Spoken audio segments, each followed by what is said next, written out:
scales the mountain because he's not afraid of it. He slays a dragon because he's not afraid of him. And he walks through hellfire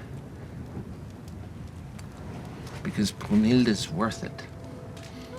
Quentin Tarantino likes smashing genres together. French Nouvelle Vague with Hong Kong gangsters, French Nouvelle Vague with Los Angeles neorealism, Blaxploitation with film noir, anime and Japanese grindhouse and kung fu and spaghetti western. You don't care who he mashes up. Though I love Pulp Fiction the most, and Reservoir Dogs, Jackie Brown, and Once Upon a Time in Hollywood are all close seconds, I want to talk about the Tarantino movie that I actually rewatch the most, which is Django Unchained. And when Tarantino does a mashup here, he goes way out on a limb. Blaxploitation plus spaghetti western plus Richard Wagner. Some of this is self-evident. Spaghetti westerns are right there in the title and repeatedly in the soundtrack.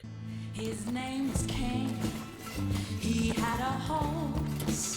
This movie owes a lot to Django and other Italian westerns like The Great Silence. Tarantino later celebrated and lamented spaghetti westerns in Once Upon a Time in Hollywood. Low-budget, high-imagination films which included a lot of weird schlock but also unchallengeable classics like A Fistful of Dollars and Good, the Bad, and the Ugly. The D is silent. I know. D is silent here, baby. Name-checking Sergio Corbucci. in Once Upon a Time shows how much Django Unchained wears its heart on its sleeve, featuring even a cameo from Django himself, Franco Nero. Quick rabbit hole. Nero's Django was named for Jean Reinhardt, known by his Romany name Django, the great jazz musician whose name many scholars claim meant I awake, although it might just be the Romany version of Jean. Nero's Django is a quirky bounty hunter who drags a coffin around with him through the desert, a coffin containing a Gatling gun, the ultimate death dealer in 1800s America. So the idea of life through death is baked in long before Jamie Foxx's character finds new life thanks to the corpse trade. The way the slave trade deals in human lives for cash, a bounty hunter deals in corpses.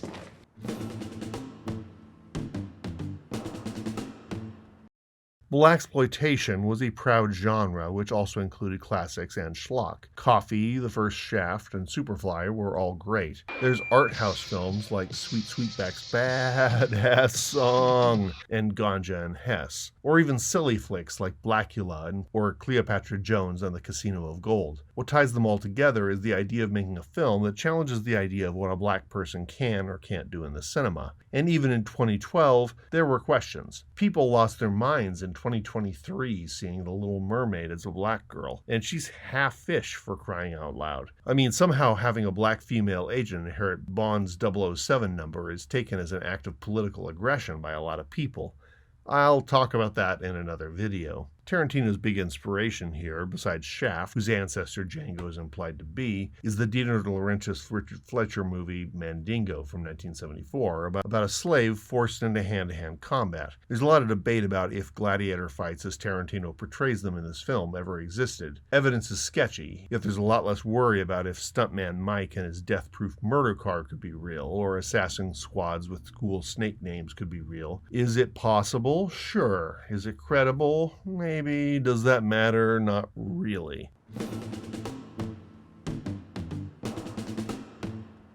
But Tarantino's least expected source, given his addiction to B-movies in Hollywood history, is this movie's homage to Richard Wagner. The bounty hunter, Dr. King Schultz, decides that he will, once an upcoming job is done, legally free his slave Django, and asks Django what he's going to do once he gets his freedom. To Schultz's surprise, Django opens up about his private life. Django has a wife taken from him after an unsuccessful escape attempt. Do most slaves believe in marriage? Me and my wife do. And he'll do anything to retrieve her. Schultz is floored. He's been with this man for weeks and had no idea about the intensity of his personal passions.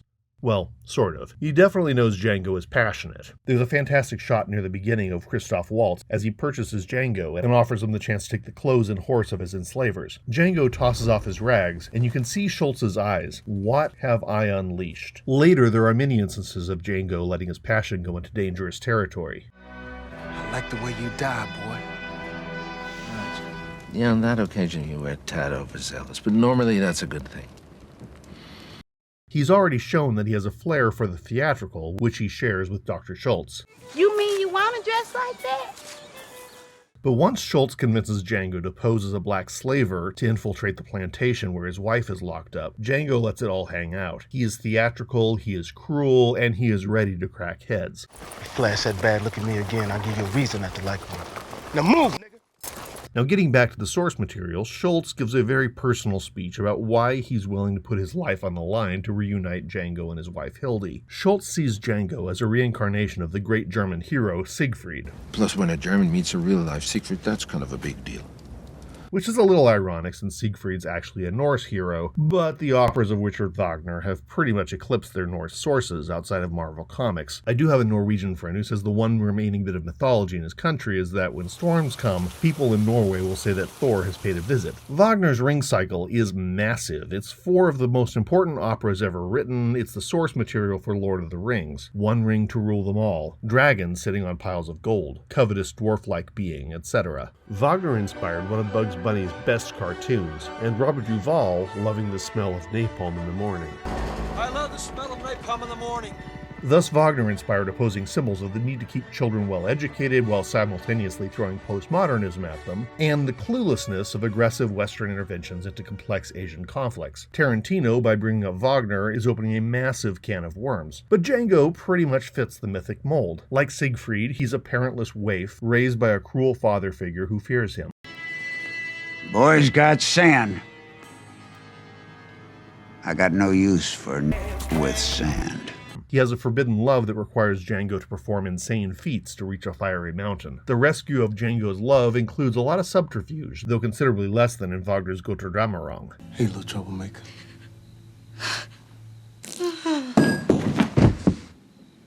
And he has another father figure, Woden in the operas, King Schultz in this movie, who recognizes that his way of life is ending and he must relinquish the world order with a personal sacrifice. The white savior, King Schultz, gives way to Django Freeman as his own man. Siegfried doesn't fare as well, but Wotan makes the same sacrifice.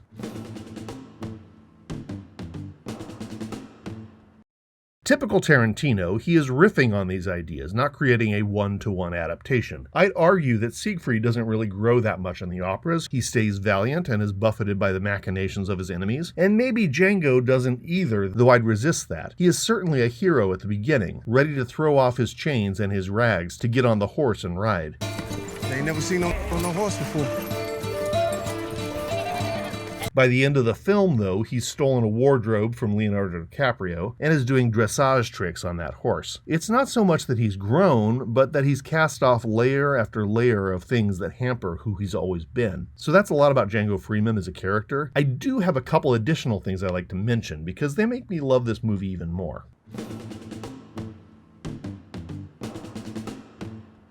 The last 30 minutes are nothing but an extended DJ mix of very cool music. The whole soundtrack is great, but it soars from the moment that Django escapes the Australian slaver to the closing credits.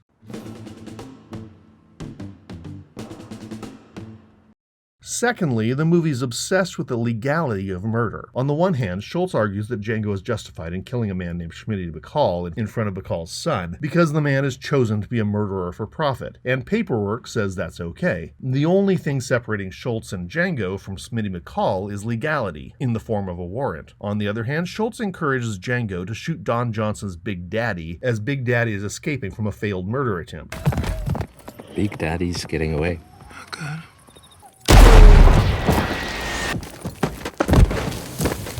Not exactly self-defense. I only shot your brother once he threatened to shoot me.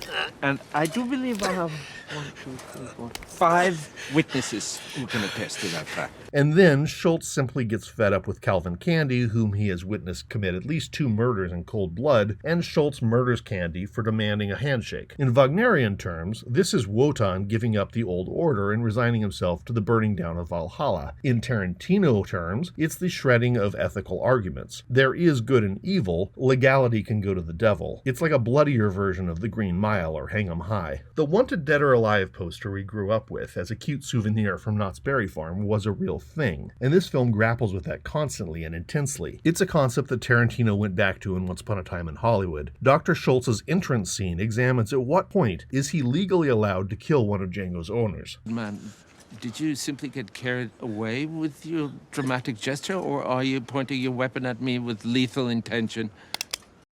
He leaves the brother of the slaver that he shoots to the mercy, or lack thereof, of his suddenly, if illegally, freed slaves. Then the movie embarks on a lengthy essay about when it's legal or ethical to kill. King and Django spend the winter killing bad guys and trading corpses for cash, and sometimes even for birthday cake.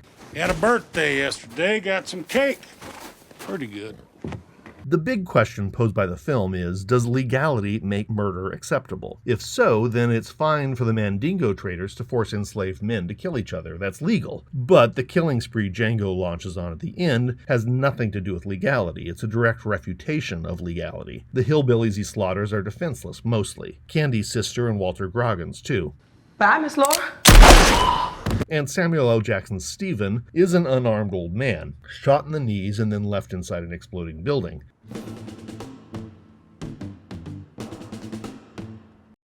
No one Django or Schultz kills in this movie does not deserve their fate. But I will say that once Schultz decides to take justice into his own hands and gets Calvin Candy and himself killed, legality has been thrown out the window. The question that becomes posed is, what is justice? I could talk about and debate this film for hours. I will not back down from calling it a masterful reinvention of the B-movie, the spaghetti western, and the most unconventional Wagner adaptation ever made. Love him or hate him, Tarantino knows how to mash his toys together. And I love him.